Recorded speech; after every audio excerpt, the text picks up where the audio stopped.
is a historian of U.S. diplomatic and military history. He teaches at Tyler Junior College, which is just outside of Dallas.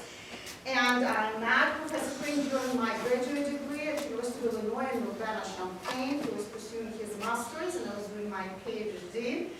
And Professor Crean just published a book that I want you to, I will pass it around. The book is called The Fear of Chinese Power and International History, just published fresh from the Bloomsbury. It was a peer-reviewed thing, very important. So I will pass it around so you can learn about the history, and this is QR code, yes. for the book. To buy it, yes. Okay, so I want everyone to be signed up here, over here. I think you joined just now.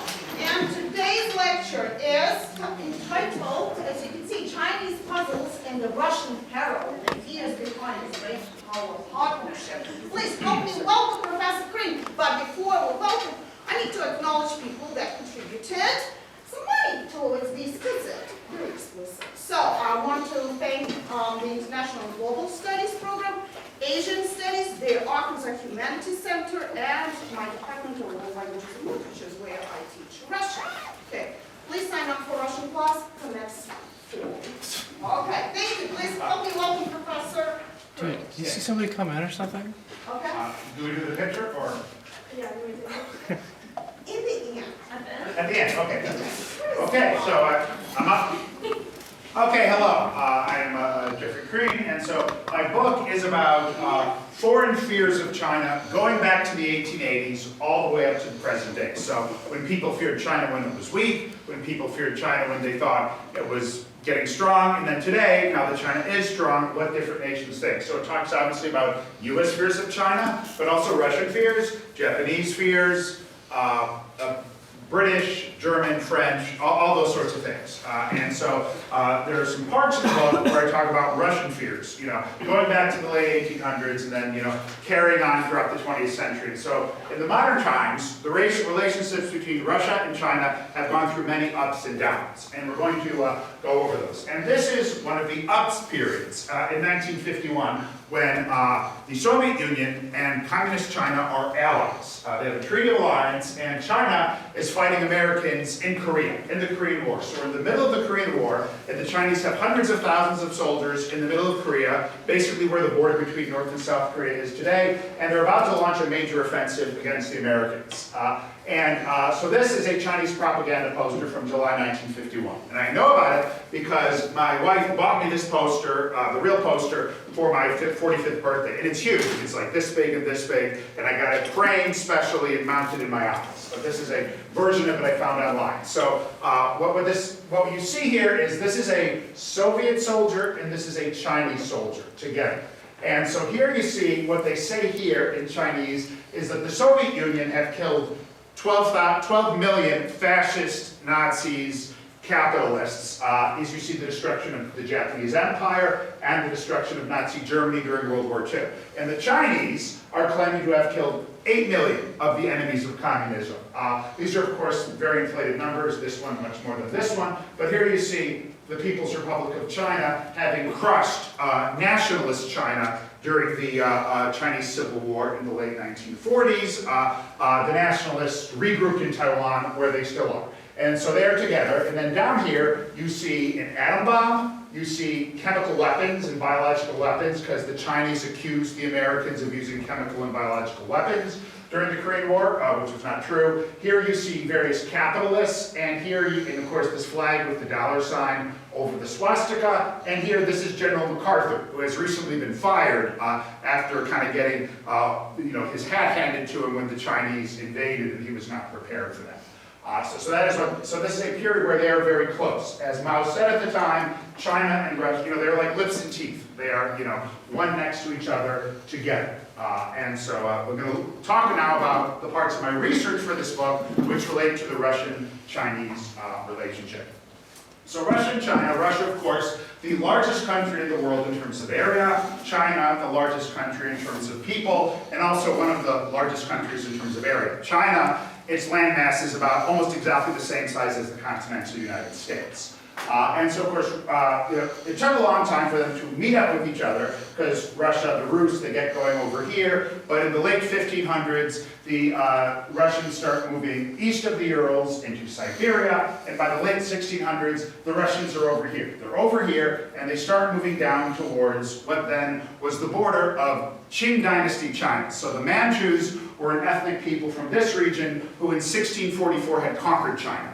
And they would extend its borders, mostly to where they are today. They would conquer Tibet, they would conquer the Uyghurs in what today is Western China, they would conquer the Mongolians, and so they were very powerful. At this time in the 1600s, they will rule China until 1911. They are the last of the traditional imperial dynasties of China. So in the late 1680s, the Russians start moving here. They start moving here towards the Amur River, which is the border today between China and Russia. And it's a couple hundred Russian soldiers here, and they set up a fort. And the Chinese think this is their turf. So the Chinese soldiers and the Manchurian soldiers, they quickly outnumber the Russians. They have a battle. The Russians realize they need to make a deal, because there's only so many soldiers Russians can get out here, given China is much closer to this border area. So they negotiate a treaty in 1689 called the Treaty of Nerchinsk. It's the first treaty that the Chinese ever signed with a Western country. The treaty, it was negotiated by Chinese and Russian envoys and diplomats here, and this is a copy of the treaty. So this is the treaty itself, hard to see, but this is a Chinese seal, this is Russian seal. You can't see it here at all, but the treaty is written in Latin. So basically the Russians didn't know any Chinese, and the Chinese didn't know any Russian. But they knew Mongolian. They could speak Mongolian because the Mongols were still very powerful in between Russia and China. So these Russian diplomats, Chinese diplomats, they negotiated the treaty in Mongolian. But they knew how to speak it, but not how to write Mongolian. So they wrote the treaty in, of all languages, Latin.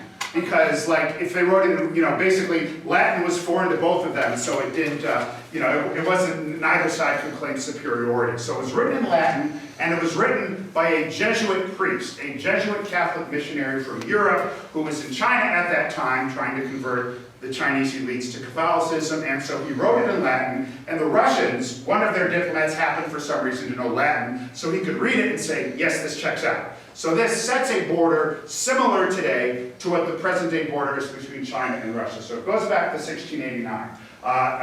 And that border will hold until around 1860, when the Qing dynasty has become much weaker and Russia has become stronger, as have other Europeans. So in the 1860s, Russia starts to take additional land from China, creating the present-day border. And so the Treaty of Nerchinsk, basically this area was still Chinese. It was ruled by the Manchurian rulers of China. In the 1860s, the Russians lopped off this area. They lopped off this area. China was unable to oppose them successfully. And they, of course, Vladivostok, the Russian city on the Pacific, the port, was founded in 1860. So that's when all this happens, where you get the present-day border. So China is weak, Russia now is stronger, and Russia is looking to take over even more of China. Russia, by the 1890s, wants to take over what today is northern Manchuria. They want to also take over Korea, which puts them on a collision course with Japan. And this is also the period, late 1890s, early 1900s, when Russia is building the Trans-Siberian Railroad. So they could, get soldiers out here and supply those soldiers in large numbers. And the original Trans-Siberian Railroad went through present-day China. It went straight through Manchuria, because this is the most, as you see here, this is the most direct route. So they basically bullied China into letting them build a railroad through Chinese territory. Later on, the Japanese will end up fighting them and driving the Russians out of Korea and out of the southern half of Manchuria, and then the Russians will later build a bypass of the Trans-Siberian Railroad through their own territory. So these countries are intertwined by 1900, but the Russians are in a much stronger position, and they are in a predatory position. And not only did the Chinese know it, but Europeans know it. So in 1900, there's a rebellion in China against the presence of foreigners, specifically Europeans, missionaries, and so forth, what is known as the Boxer Rebellion, which is put down by troops from Germany and France and Britain, but mostly, and America, but mostly troops from Russia and Japan, because they were closest. So most of the troops who put down the Boxer Rebellion were Russian and Japanese. And this led to some anti-Chinese feelings in Siberia. So during this period, small numbers of Chinese had moved to Siberia, such that in like the 1860s, there were about 45,000 Russians in this region, but there were about 15,000 Chinese. They were 25% of the population on the Russian side. So during the Boxer Rebellion, the Russians are very anti-Chinese. They're in a very punitive state and mindset. So what they actually did is there was a Chinese town along the Russian-Chinese border, along the Amur River, where the border still is today. And the Russians drove the Chinese out of this town and drowned 3,000 of them. They drove them into the river and watched them drown. This is still a sore spot with China. So China today still wants Russia to acknowledge this atrocity, but Russia refuses to. And so in this period, you know, Russia is very much on top. China is very weak, and you know, other Europeans like the British and the French, and also Asians like the Japanese are bullying China. But Russia is seen as the biggest bully because they seem to be the ones who want to take over Chinese territory, and that is reflected by this British cartoon after the Boxer Rebellion. So here you see a Japanese soldier, a British soldier, a US soldier, a German soldier, a French soldier, and they're basically all here, and they're actually protecting China from the Russian bear. So the idea is, in reality, the Chinese see all these soldiers as predators, but the Russians seem to be the ones who want territory. The other Europeans mostly want trade and economic concessions. The Russians seem to be the ones who want territory. The Japanese also want territory in China, but the Europeans won't realize this until much later. They see the Japanese at this time as friendly towards the Chinese, which you know, in World War II certainly was not the case. So the Qing dynasty is overthrown in 1911, and China becomes a republic. It becomes a very shaky republic where the central government does not have much control over most of the nation. But nonetheless, it's overthrown, and China tries to modernize and westernize at first. And of course, you know, and then World War I happens. So World War I happens, which of course Russia is involved with in a big way. Loses millions of lives. Now the Chinese want to be on the winning side because they see all these Europeans fighting, and they're like, if we pick the winners and help them out, they will be nice to us when the war ends. So in 1917, the Chinese figure that the French, the Americans, the British, and the Russians are going to win. Now the Chinese don't have soldiers, but they have laborers. So they agree to send laborers to help the Allies fight the Germans, to basically dig trenches, do work in factories, do non-combat labor to help them out.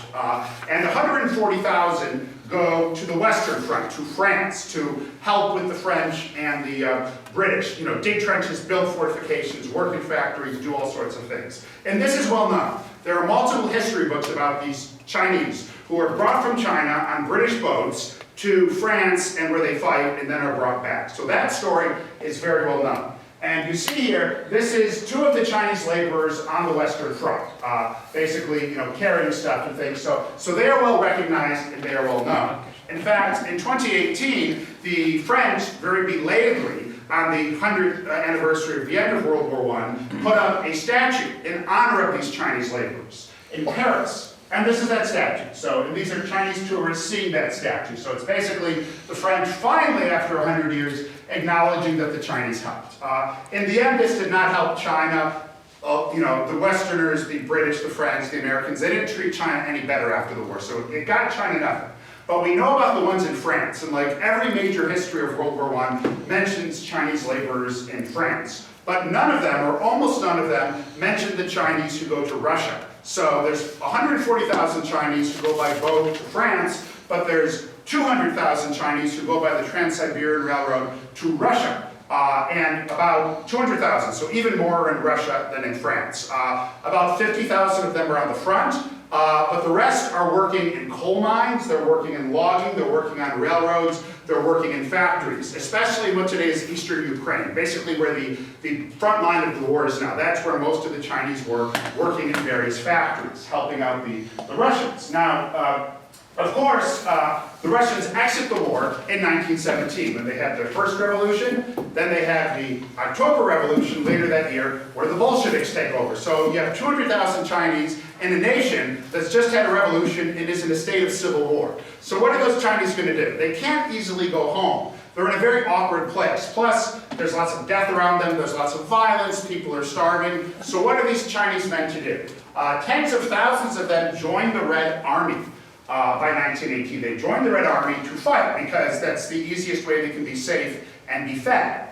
And so this is the first Chinese unit in the Soviet Red Army. This is their Bolshevik officer, and these are these Chinese soldiers. They are soldiers in the Bolshevik Russian Communist Army fighting in the Civil War on behalf of the Reds, on behalf of the Communists. This is in St. Peter, what today is known as St. Petersburg. This is the first unit formed. Many more will follow. And so tens of thousands of Chinese at one point serve in the Red Army.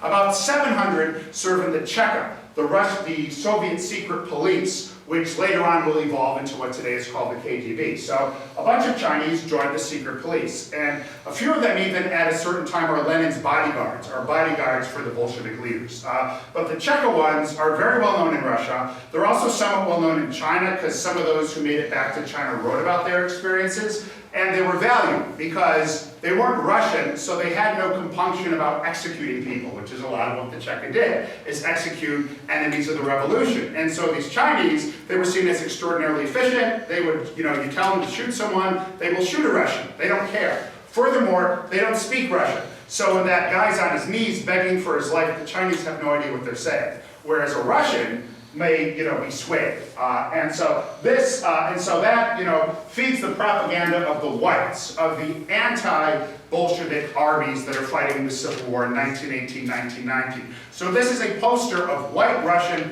anti-Bolshevik propaganda. So here you see Mother Russia, you see Vladimir Lenin, you see Trotsky, you see the Bolsheviks sacrificing Mother Russia. And then down here, you see these two Chinese men who are representing Bolshevik soldiers in Bolshevik uniforms. So the whites are basically saying, we're the real Russians, these Bolsheviks are using Chinese Asiatic soldiers.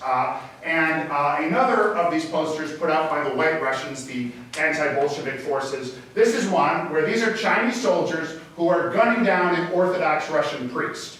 And so similar sort of thing. Now this man over here was not only in the Cheka, he was one of the commanders in the Cheka. He was a senior member at one time of the Cheka, which then becomes the NKVD and later on evolves into the KGB.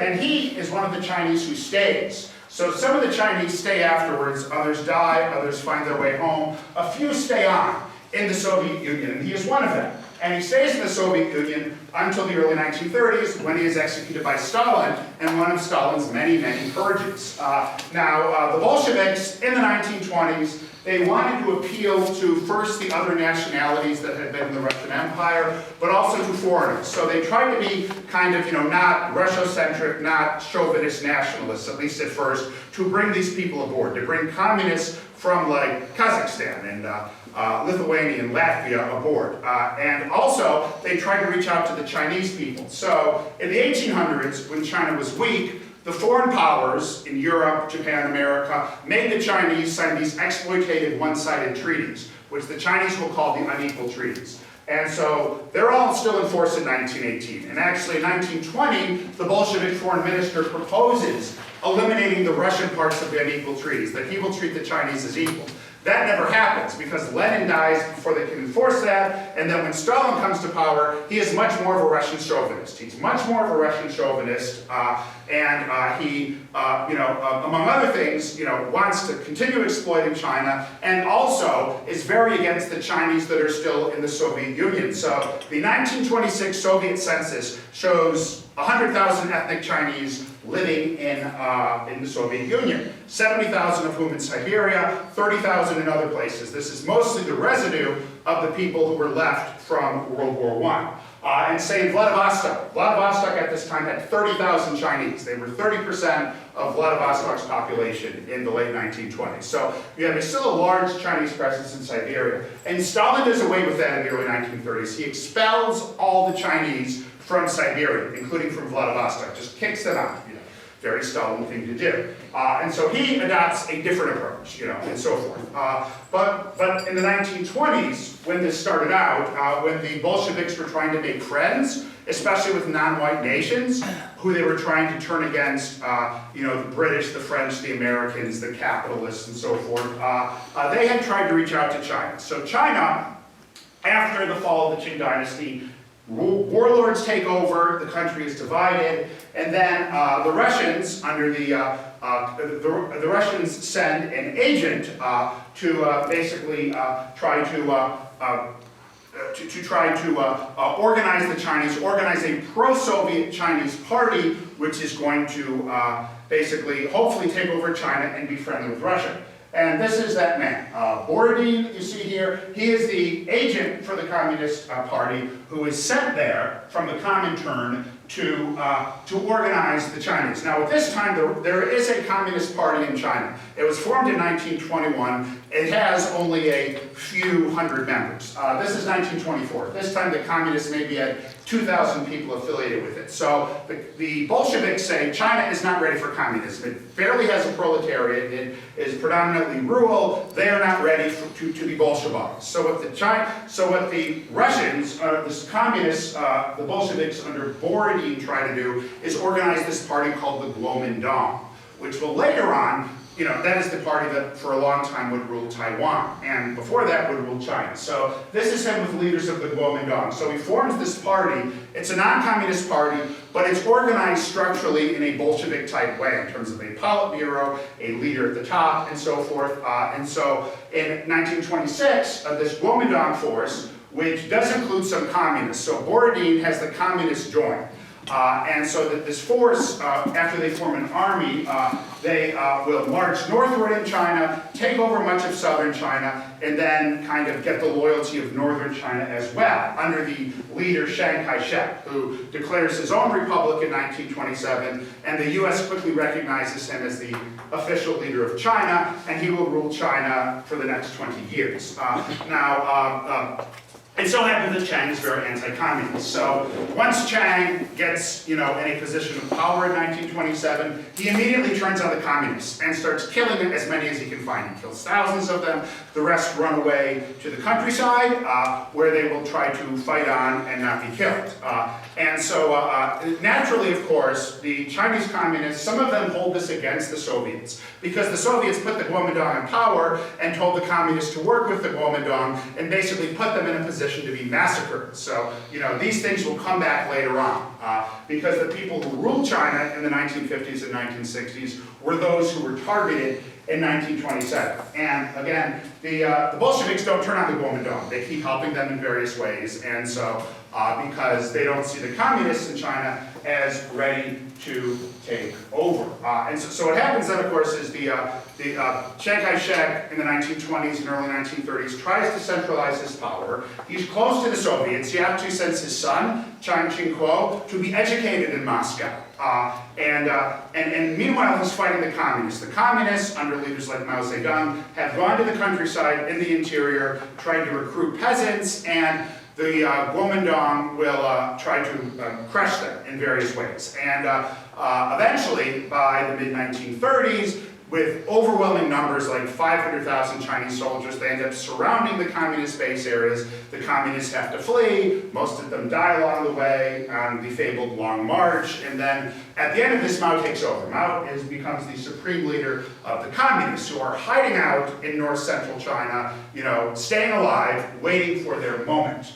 And that moment comes during and after World War II. So the Kuomintang under Chiang Kai-shek, they then are attacked by the Japanese in full force in 1937. And the Japanese take Beijing, they take Shanghai, they take all the major coastal cities in northern and southern China, and they defeat the major Kuomintang armies and drive them inland. And so when they do that, they try to occupy as much of China as they can, but they don't have enough soldiers to do that because China's huge. And so in northern China, the Japanese, they have posts here and there along the towns and railroads, but in between, in the countryside, now the communists can organize the peasants and basically claim to be, nationalist warriors defending the nation, because Chiang Kai-shek is down in the southwest hiding out from the Japanese, and so the communists in northern China fill this vacuum. When the Japanese leave, after losing World War II in 1945, the communists are in a much stronger position. At the end of the Long March in 1945, 36, they had 10,000 communists. By the end of World War II, they control tens of millions of people and have perhaps 1 million men under arms. The Kuomintang's army is much larger, but it's far less motivated and less well led. And then after the Japanese leave, there is a civil war in China, which Mao wins. By 1949, creating the People's Republic of China, Chiang will retreat with his supporters to what today is Taiwan, where they still are, and it's outside of communist reach. So Mao Zedong is in power, and he needs allies, he needs help to develop his country. He's a communist, so he's not going to side with the US, so he sides with Stalin. He sides with Stalin and makes a treaty of alliance. And for the next 10 years, they get along pretty well. And the Soviets spend an enormous amount of money trying to economically develop communist China.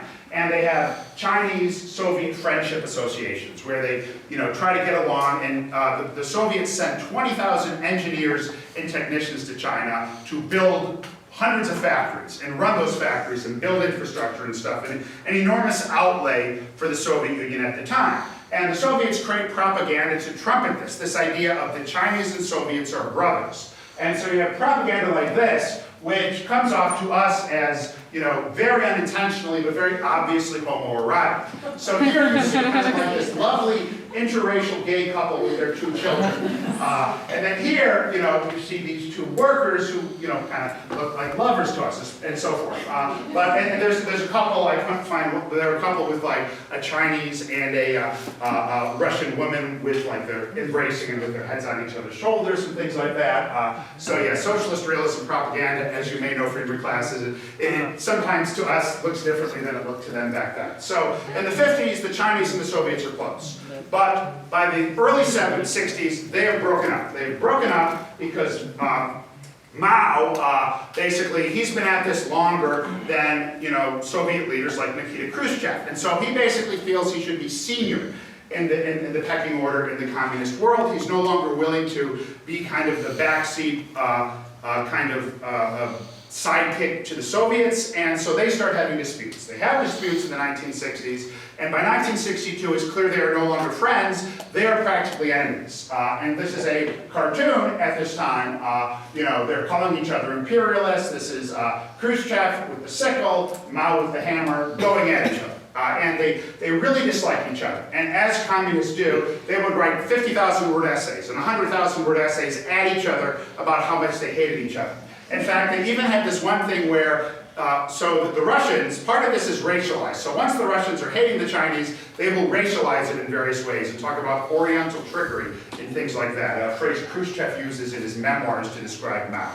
And also, a communist leader in Moscow says, like, the Chinese communists, they are more like Genghis Khan than Karl Marx. So they're calling the Chinese Mongols, the Mongol hordes, things like that. And so the Chinese respond by going, wait a second, Russia was conquered by the Mongols 40 years before China was. Russia was ruled by the Mongols 100 years longer than China was. If anyone's the Mongols, it's the Russians, not the Chinese. And so they write a 50,000 word essay saying, no, you're the Mongols. And the Russians write a 100,000 essay back saying, no, you're the Mongols. And they go at it like that. And they don't start repairing their relationship until the late 1980s. So they remain enemies during the 60s and the 70s, and that creates an opening for the US. Nixon's visit to China in 1972, because the 2 big communist powers are on the outs with each other, and Americans can play one against the other. Which will be important as the Cold War goes along, and in the 70s and into the 1980s. And the US, becomes much more friendlier with China than the Soviet Union is at the time. And so that works out in the US's favor. Obviously, of course, in 1989, the Soviets lose control of Eastern Europe, and 2 years later, at the end of 1991, the Soviet Union ceases to exist. So to Westerners, this was a surprise. To Americans like, academics, the CIA, the Army, politicians, no one saw this coming. If you told Americans in 1988 that in 5 years there'll be no more Soviet Union, they would have thought you were crazy, but it just didn't seem possible. But of course, Soviets kind of suspected this, and they suspected it earlier because they knew that their system wasn't working. And a good example of this is a book by a dissident in 1969 Andrei Amalrik, who writes this book in Russian, which then is transmitted in Russia by Semistat, where they basically, type the book and give it to their friends and things like that. It is pretty soon published in English, and its title in English is Will the Soviet Union Survive Until 1984? So this is 1969, where the Americans are very afraid of the Soviets, the Americans are losing in Vietnam, America feels like it's falling behind the Soviet Union, and he says that's not the case. So it's available on Amazon, by the way. It's about 100 pages long. Amalrik will pretty soon become will leave the Soviet Union and die in Europe a couple decades later. But the book, short book, about 100 pages, first 50 pages are about the rot within the Soviet Union, how people no longer believe in the system, and how the the economy's teetering, the old joke in the 1980s in the Soviet Union, we pretend to work and they pretend to pay us. That is he's previewing that. He sees the writing on the wall. And he predicts actually that, by the 1980s, Eastern Europeans under communist rule will rebel, and the Red Army won't have the heart to put them down, which is, what happens in 1989. So the first 50 pages are about that. The next 50 pages are a bit surprising. They're about the coming war between Russia and China. That basically, like, the Chinese, on top of everything else, are going to attack us and defeat us Russians. And so these are some quotes from that book. I've had pictures before, because, I don't want you thinking this is a class, but these are the words. So these are quotes from the book.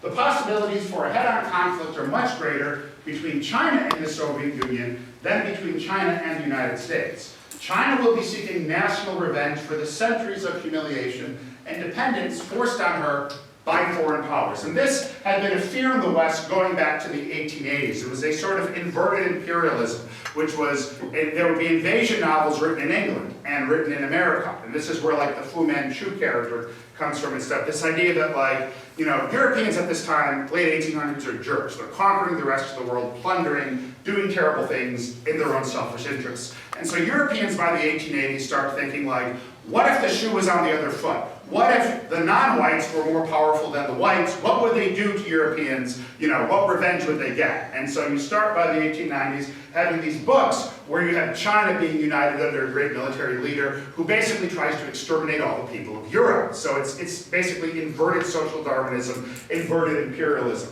This is a later version of the same idea. What if they do to us what we've done to them?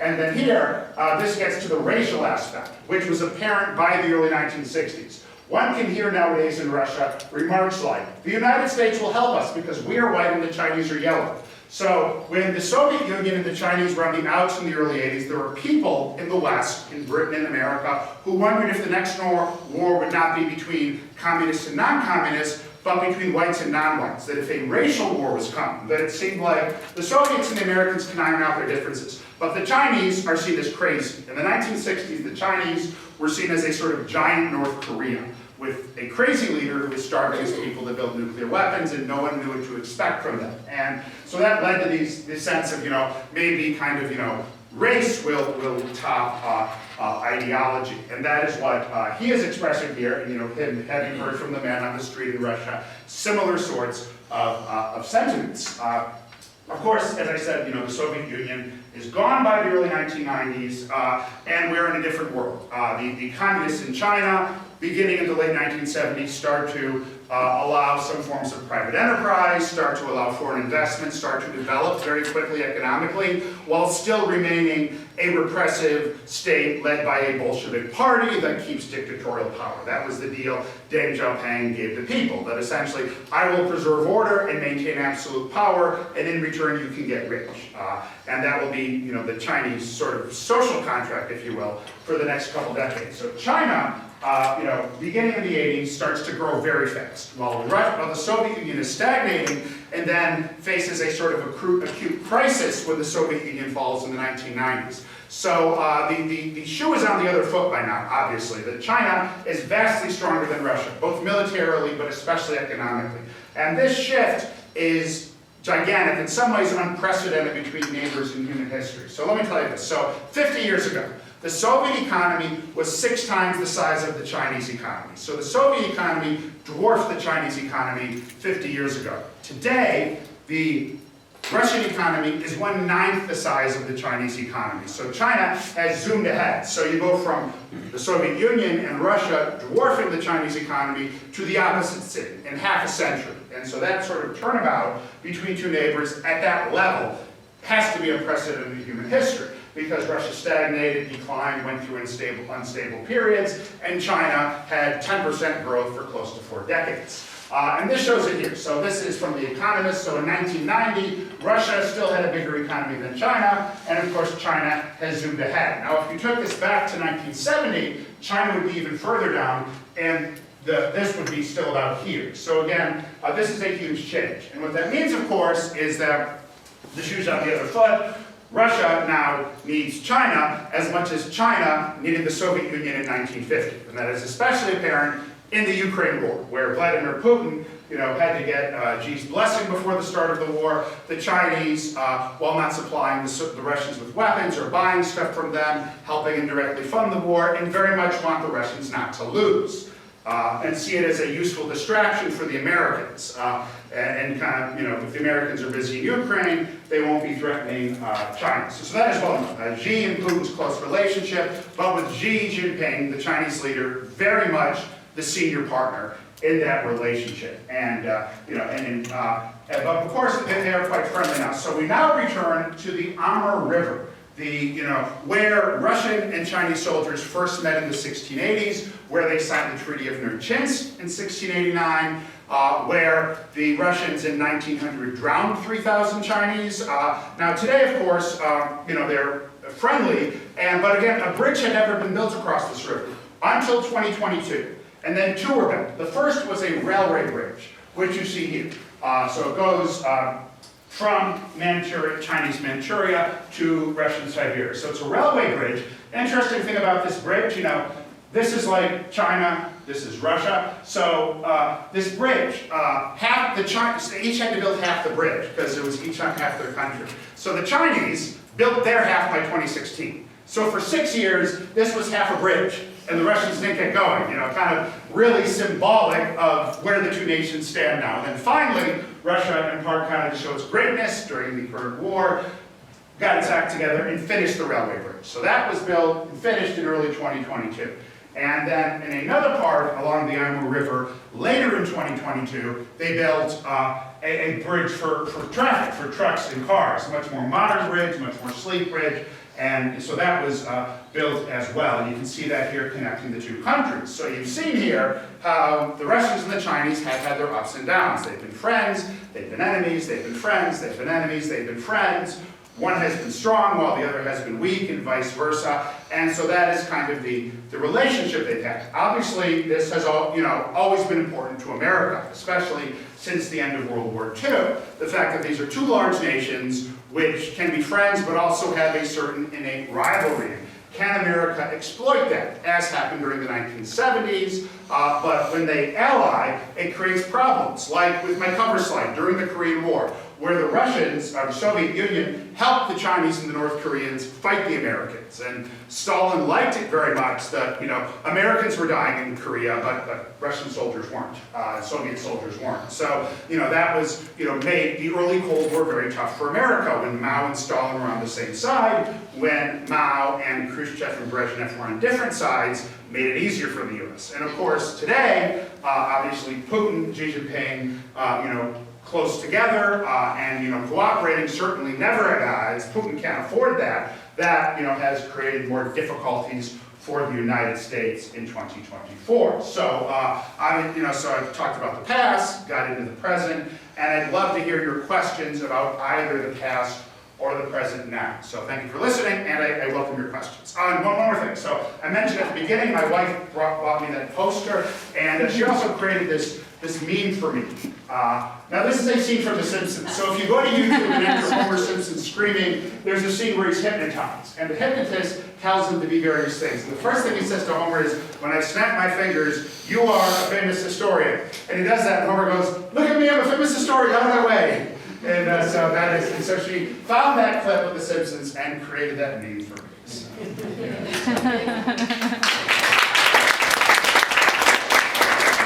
yes, back here. Yes. Okay, so I guess this isn't really a question about the past or the present, but the future. Yes. How do you feel about the kind of theory that China, in supporting Russia to invade Ukraine, China was expecting Russia to just obliterate Ukraine, Yeah. and that would give China leeway to go and invade Taiwan? Right, well, China thought that Putin would have a much easier time with it, as of course did the American military observers. They thought, Putin would get to Kiev in a week, and then the Ukrainians would have to fight a guerrilla war. That obviously didn't happen. So Xi was expecting the Russian army to perform much better than it did. Obviously, things have gone back and forth in that war, so he was hoping for a short war. But now that it's a longer, more protracted war, he, definitely doesn't want Putin to win, because Putin's enemies are his enemies. So, but yes, I don't think he wanted to invade Taiwan.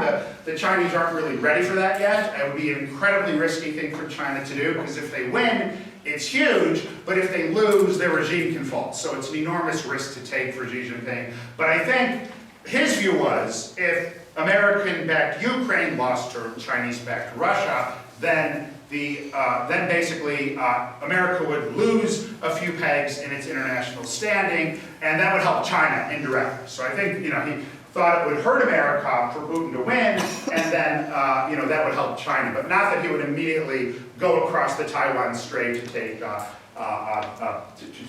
Taiwan, but just that it would cause China to rise and America to fall, which is very much what he hopes for. And yes. Yes. So looking back at history with Sino-Soviet friendship, and like the modern day equivalent, so to speak, with Russia and China, a lot of countries are missing, like in Central Asia and the Caucasus and in the Baltics. And so I just wanted to ask, what do you think about initiatives between the Russians and the Chinese, such as the Shanghai Cooperative? Okay, so a lot of that is more on paper than in fact.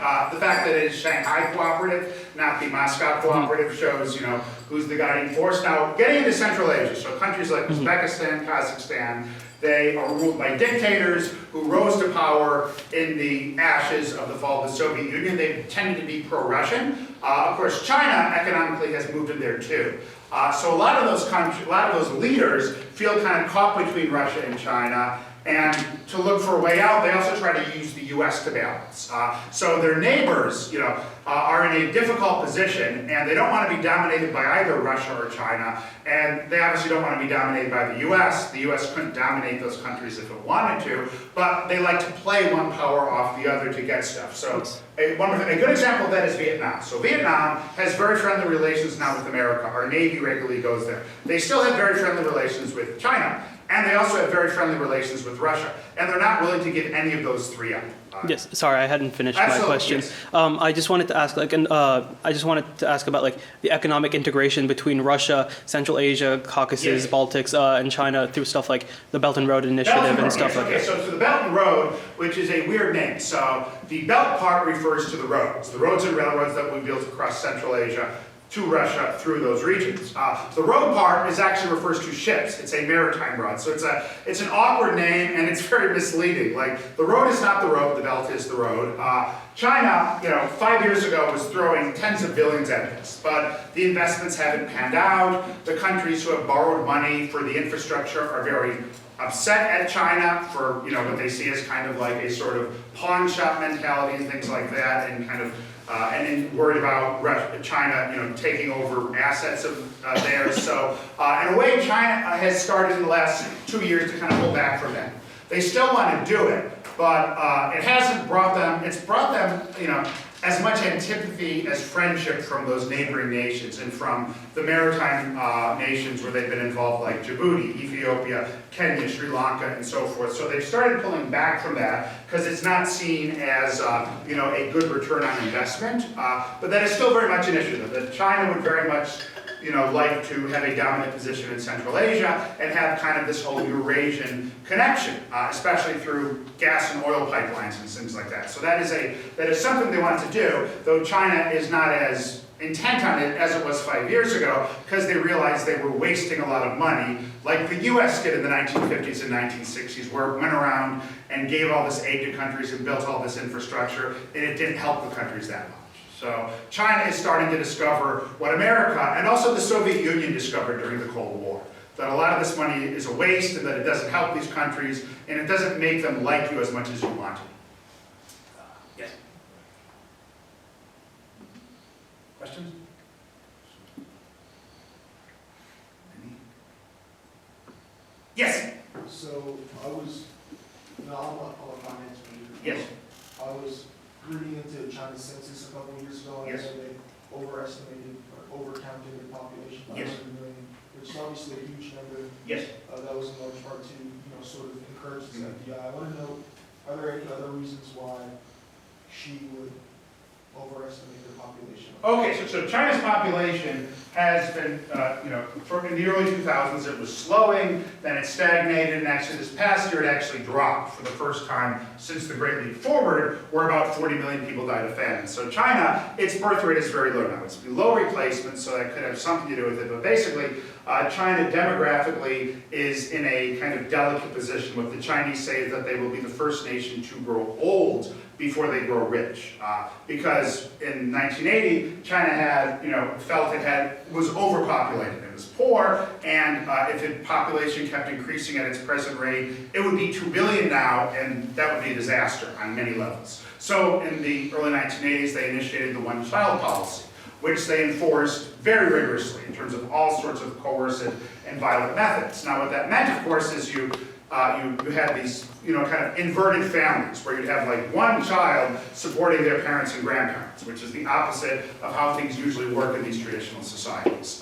The kids themselves, as they got older, the parents could devote more resources to them, they became more educated, they did better economically, but now, of course, that means, there's fewer Chinese of childbearing age, and now the Chinese realize this. So the Chinese, about 10 years ago, they said, now you can have 2 children. And then a couple years ago, they said you can have more than 2 children. But the problem is now the Chinese don't want to have children because it's often expensive to. For similar reasons, the birth rates are very low in Taiwan and South Korea and Japan. That if you're living in a big city, it's tough enough to afford an apartment, let alone to raise kids, and the cost of putting them through school and getting tutoring to get them into the right college. So their birth rates have decreased. So basically now that China, when China wanted their people to have fewer children, they forced them using immense government repression. Now they want their people to have more children and are trying to beg them to have more children, but that doesn't work.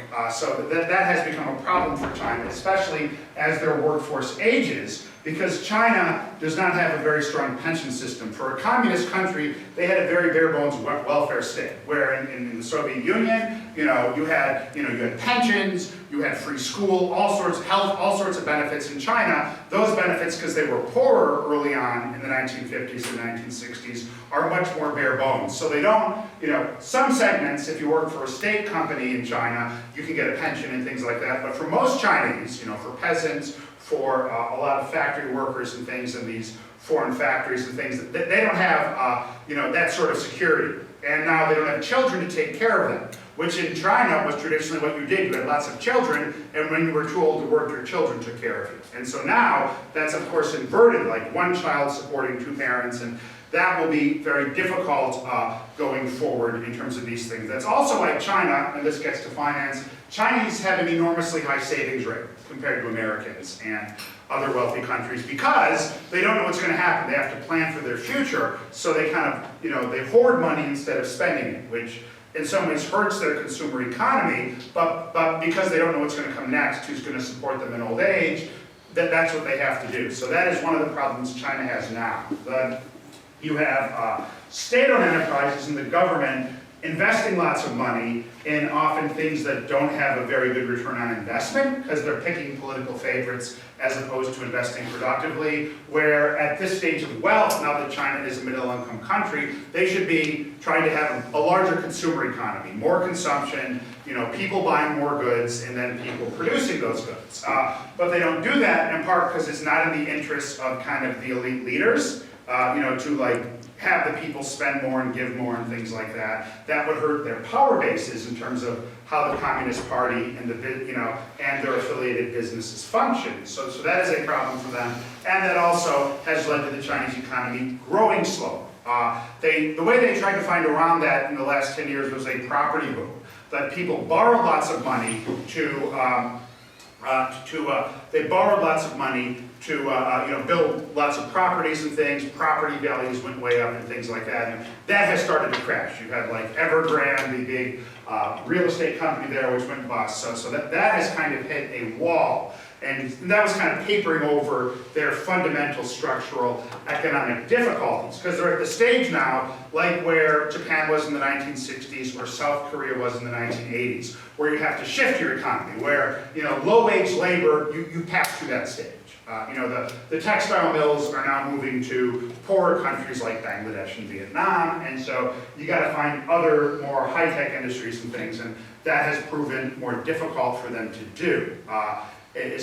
So China actually, their government doesn't have debt, but unlike the U.S. government, but their people have enormous debt. So if you look at China's debt, their debt is all in their companies and in their people, and the debt is enormous because you borrow lots of money to buy homes. The companies borrow lots of money to stay afloat, and like if they have political connections, they get those loans kind of forgiven or basically like delayed because the government doesn't want people with connections to go bankrupt. So they have a lot of debt in different places than in the US economy, but that's also a drag on their economy. So they have these problems. They've had them for decades. So the stuff I told you now, people said that about China in 1995, and they said that about China in 2005. But China kept growing 10% every year. So it was like, China's breaking all the rules, but they're getting away with it. And they were until really the last 5 years or so, where they struggled to have 5% growth, and maybe lower. They may be fudging the numbers so much. So that has proven a problem, because of the way their financial system is, the fact that it's very opaque, that the government has large control over banks and over businesses. Even those the government doesn't own, they can tell you what to do, who to give loans to, things like that. And that creates all sorts of inefficiencies, which are finally catching up with them. And then population is part of that, because if you had lots of workers, you could get around these things. In the 90s and the 2000s, China had an enormous working age population. Now it is aging, and it will have those problems. And unlike, say, Japan, it doesn't have a lot of wealth to fall back on to kind of get by. And so that is a problem China has in terms of its demographics and its economics meeting that and starting to be a drag on the country's economic performance and its future rise. And so that really, so forever, China was catching up with America. China, in 1980, had an economy 1/10 the size of America. Today, China's economy, depending on how you measure it, with price parity and stuff, it's probably about 75 to 80%. So they've cut up a long way, and if you looked at the graph in 2015, it was like, 2025, 2030, China will have a bigger economy than America, just keep the lines going. But the lines have not kept going. China's starting to flatten out. America is still growing slowly but surely, so that's been pushed back to like 2040 or 2050, or maybe it will never happen. So again, that has been a change people have noticed in relatively recent times. Yes, Becca. So I have a question. This was actually a Chinese international student that Yes. our department is Yes. trying to recruit. Who Yes. asked me that question. I was like, I have no answer for you, but I thought you might have a good answer. To recruit. For our department. I'm a psychologist, so this student is a political psychologist, in political psychology. So he asked me that, this is about current U.S.-China relationship. Right. So he asked me, since Florida is starting to kicking Yes. international, especially Chinese international students out, and he's like, are you concerned that if I were to come here, Yes. that I would also be kicked out, just based on, this like, Arkansas, Texas. Yes. And what I told him was like, I don't know, I have no idea. Right. But there is a policy that the university currently is kind of trying to reinforce that Yes. whenever you go back to China, you cannot bring any work-related Right. computers. You Yes. cannot access, your Right. emails. So, but I was just wondering, since you're Right. an expertise, Yes. expert in this area, what's your Okay, so that has become a big issue in recent years. So big state universities like Chicago, or like Arkansas, or Florida State, or Texas A&M, they value these Chinese students, especially Chinese graduate students, because normal graduate students, like, they generally will get their courses paid for them, and they'll get stipends. So they are a cost. They do research and help you and teach, but you don't make a ton of money off them. Graduate students from China, they pay full freight, so so they are extremely lucrative. So like engineering departments, psychology, different things like that, science departments. They for decades have wanted lots of Chinese students to come here, and they have by the tens of thousands because it's it's basically a cash cow. And this is a time where all states are either capping expenses on higher education or cutting them. So these state schools have to find ways to make money. And a big way is these foreign students. So that was a huge thing.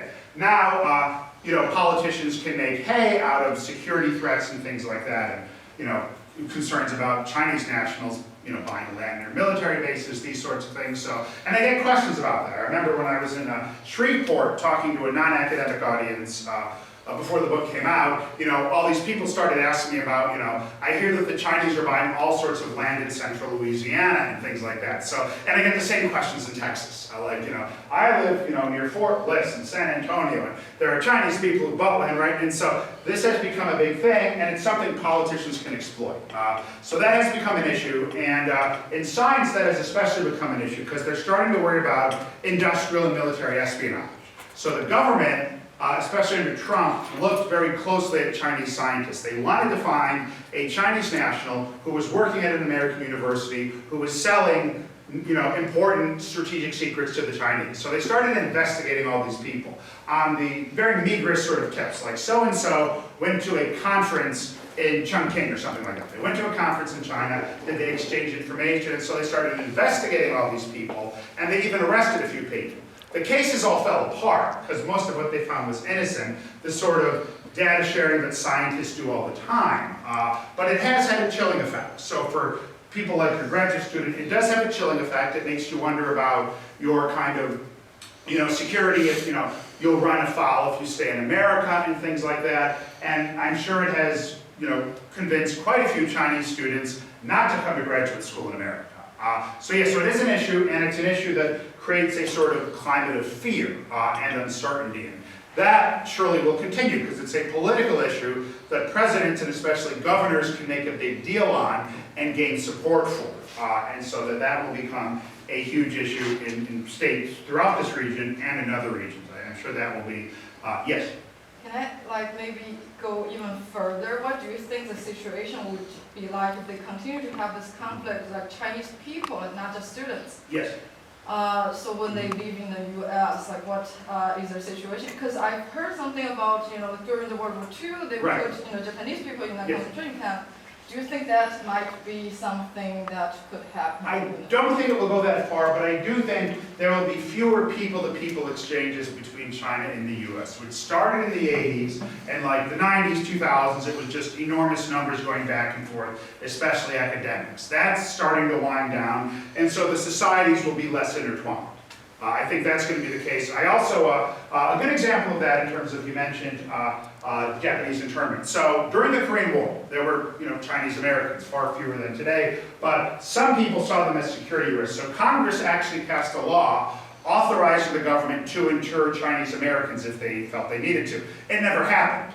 What actually happened as the 50s went along is that basically Americans, by the late 1950s, kind of differentiated Chinese Americans from Chinese and communist China. And there was a sense like, these are our Chinese, these are good Chinese. So it was kind of the opposite of what happened during Japanese internment. I don't know what the situation will be today, but in the 50s, when the Chinese were responsible for tens of thousands of deaths of American soldiers and Marines, and Americans were responsible for the deaths of hundreds of thousands of Chinese soldiers, that didn't happen. It could have happened, Congress was ready to let it happen, but the public went in a different direction. I don't know what the situation will be today, so I guess my best answer is it could go either way in that regard.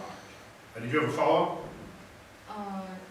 No, I was just thinking, like, people who think, a lot of times who think Chinese Americans are also Chinese people, but like. Yes.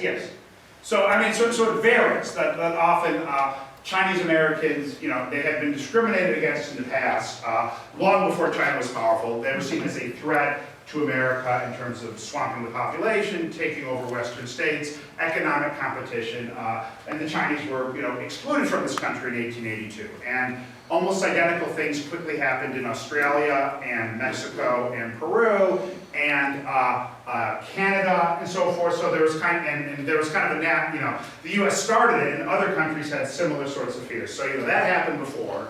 You mentioned Japanese internment, so these sorts of things have always been out there. Although the place of Chinese Americans in the country is much more secure and kind of different than it was in the past, and so forth. They're much more assimilated, they're much more integrated, and so I think that's less of an issue than before. For people from China, for Chinese Americans who are who are from China as opposed to those who were born in America, it could be an issue, especially as I said in the sciences and technology and things like that. Though I don't see it as kind of a blanket sort of thing, in part because the images of Chinese Americans changed over time. I mentioned in the 50s the idea was, these are our Chinese, these are the good Chinese, so there was a differentiation.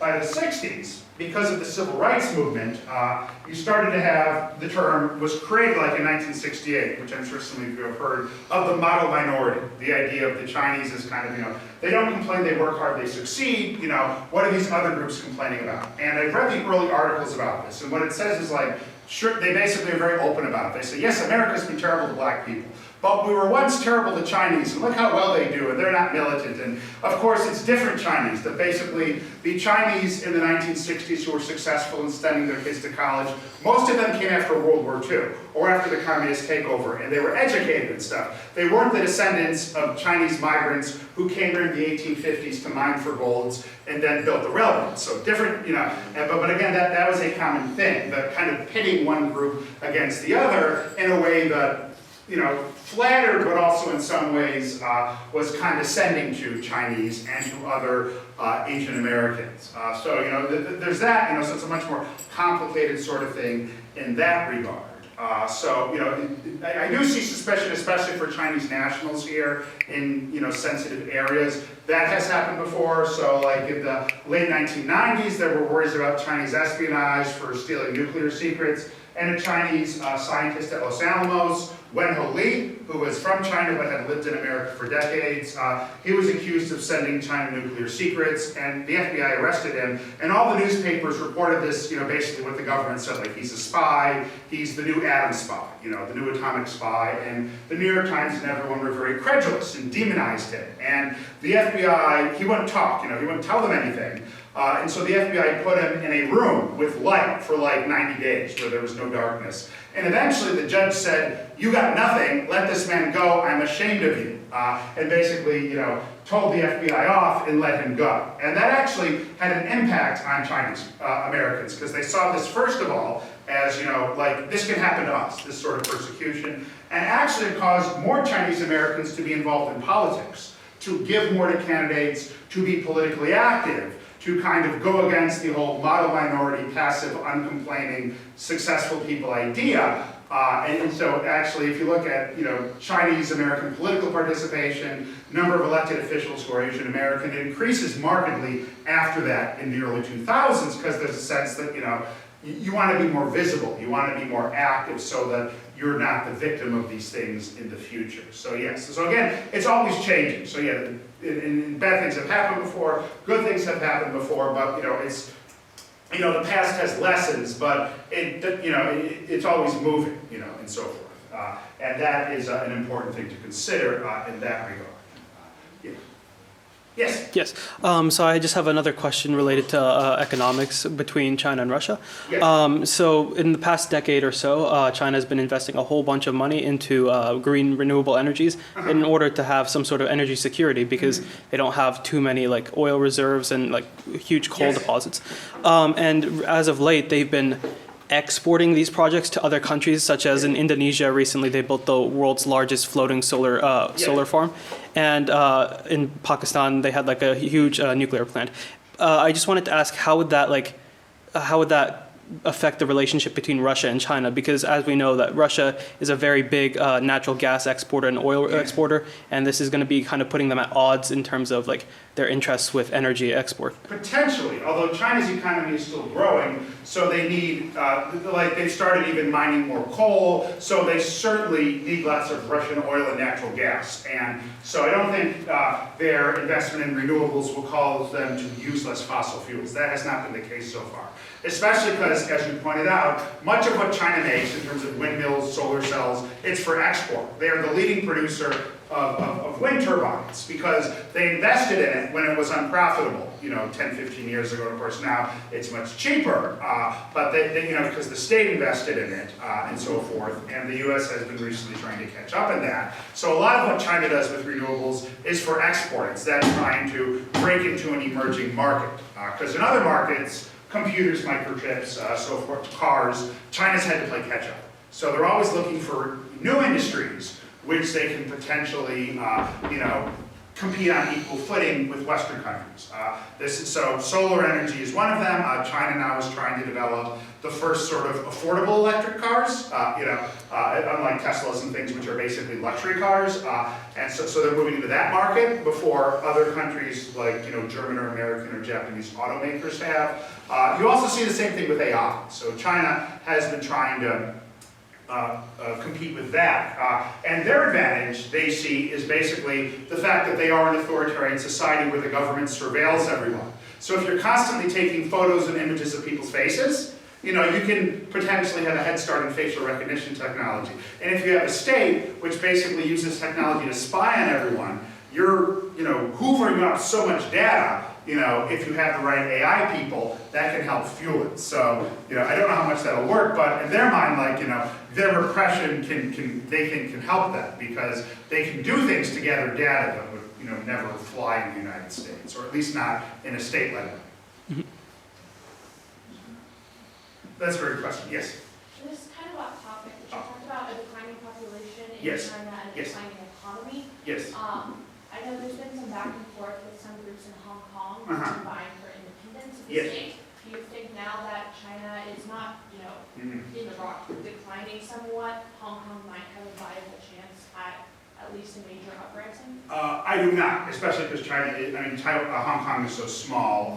The thing with Hong Kong is China used to need Hong Kong because it was, it had a lot of capital when China was born, it had no capital. So China in the 80s, its major investment sources were Taiwan, Japan, Hong Kong, South Korea. Its nominal rivals, but who are next door. And so actually Hong Kong, though it's basically a city-state, in 1980, its GDP, its total economy, was 1/5 the size of China, because Chinese were so desperately poor. That, of course, has switched. So that is no longer the case.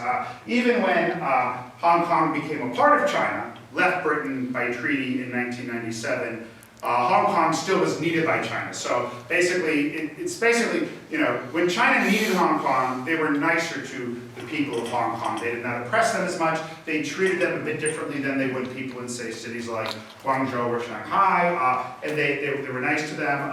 But over the decades, China has gotten wealthier and has, Hong Kong now is just another wealthy city along the southern Chinese coast. It's not special, it's not needed. So that is in part why in 2019, China started going really tough on Hong Kong, taking away their few freedoms, treating them like the rest of China, because they no longer need it. So they no longer need to be nice to them. They have plenty of other cities, including that are built right next to Hong Kong. So basically, China, if you go to Hong Kong, where it is, on the other side of the river delta, almost next to it, China built almost like a kind of like a duplicate of Hong Kong, where they, starting in the 90s, where they set up all sorts of factories and, high-rises and things like that. So that is in part why China is, doing what it is to Hong Kong. But no, Hong Kong basically, because it's right next to China and so small, it doesn't have, the resistance essentially is not feasible for them in that sort of way. Taiwan, of course, separated by China by 100 miles of ocean, different sort of situation. and so they are in a different, that is a very different sort of position. The thing with Taiwan, of course, is, they produce a very high percentage of the world's most, high-performing chips. Like those are in your phones, computers, all electric, your big, the high-quality chips, an enormous amount are produced in the TMSC factories in Taiwan, which ironically were started by Americans. So Texas Instruments, back when they built pocket calculators, they had a Chinese-American scientist who decided they could get cheaper labor to make semiconductors and chips. And this is back in the 1960s in Taiwan, when Taiwan was just developing. So Texas Instruments built the first microchip factory in Taiwan and eventually became independent and evolved into be basically the superpower of microchips and did its own thing. So Taiwan for a long time felt like this will protect us, that America will want to protect us, because if these couple factories were lost, it would be very hard to buy new phones and things. It would knock our chip technology back a decade or two, at least for a little time. So they saw that as their insurance policy. And the US views it another way. So that's how Taiwan views it. The US will protect us because they need our chips. The way the US sees it is that we can't let China get those chips or those factories with their very high performance, enormously expensive machines that cannot be easily replicated in other places, or would take years or a decade for others to reverse engineer. So American security people in Washington, for years now they've been talking about if it looks like China is going to take Taiwan, the first thing we're going to do is send some rockets to destroy those factories, because we'd rather them be rebel than Chinese. So that used to be kind of an open secret in Washington, though lately it started to be alluded to in news stories and stuff. The Taiwanese are getting worried about that America would be willing to sacrifice those incredibly valuable factories so that China can't get it. Of course, at the same time, China is trying to develop its own high-performance microchip industry. The U.S. is trying to revive theirs, which had withered in the U.S. since the 1980s.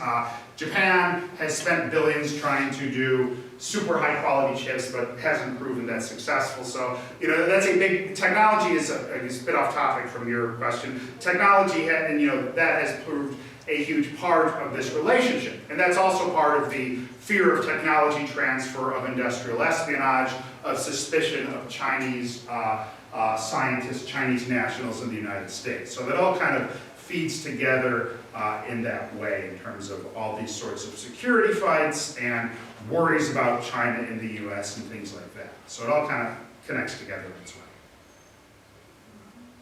Cool.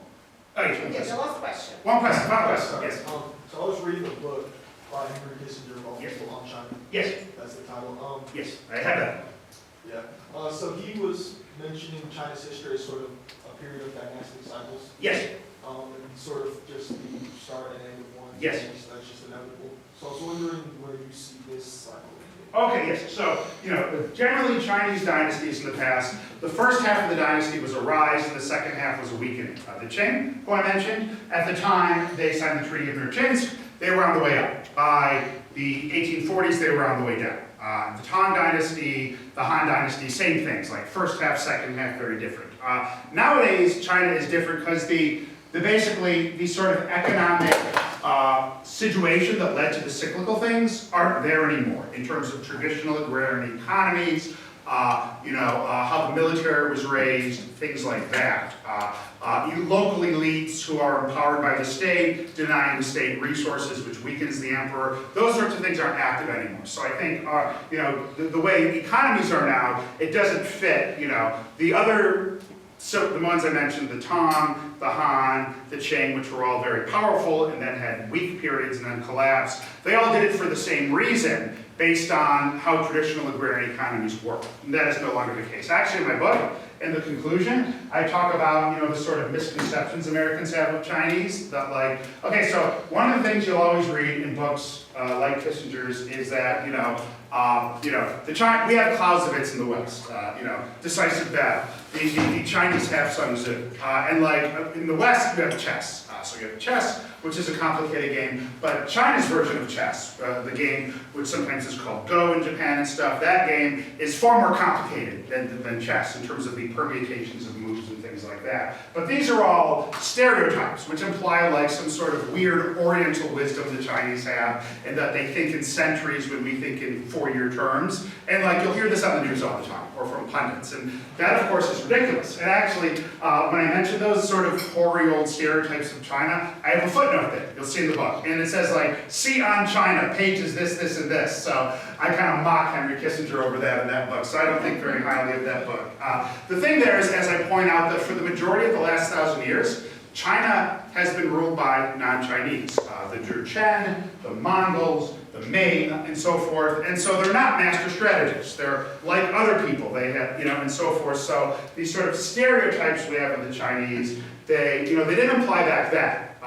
One of the stereotypes, first of all, is cycles, ups and downs. The other one is this sort of unchanging China, that China has been the same for the last 2,000 years. And you used to read this all this time in Western observers of China, of like what they called eternal unchanging China. So that somehow the China of 1900 was the same China like, when the Roman Empire existed. And that's not at all the case. But, so the idea is the West progresses, the East is in cycles. And that certainly is no longer the case, and so I think that sort of thinking is obsolete if it was ever really accurate, and that is important to keep in mind. That you shouldn't stereotype the Chinese either positively or negatively, because those sorts of metaphors which I use, they conceal much more than they reveal. So that's my answer to that question. But basically, a lot of those sorts of thinkings, which you'll read if you read books on China. If you read, I also take on the Thucydides Trap, that recent book which gets a lot of attention. I go into everything that's wrong with that book in terms of how it both misinterprets China and East Asia, and also misinterprets ancient Greece and the Peloponnesian War. My point there is basically that actually what happened there is that Sparta was afraid that the success of Athenian democracy would convince their allies to become democracies that would ally with Athens. So that's what they were really concerned about, preserving their social system. And then Athens lost the war, not because Sparta was more powerful, but because Athens did stupid things, like invade Sicily and lose a third of its army and half its navy. And so basically the reason Athens lost the war is because they got reckless and did stupid stuff. And so the lesson from that is like, great powers do as much to destroy themselves as their enemies do. And that is something obviously in America we should recognize. And it's something Chinese leaders like Xi Jinping, who often does, kind of sort of things which can be counterproductive, should also consider. So that's kind of my take on the whole power transition thing, and the rise and fall of great powers is what we should most keep in mind. And that's what history tells us most. And with that, so thank you for that final question. Okay, on that note, let's say thank you.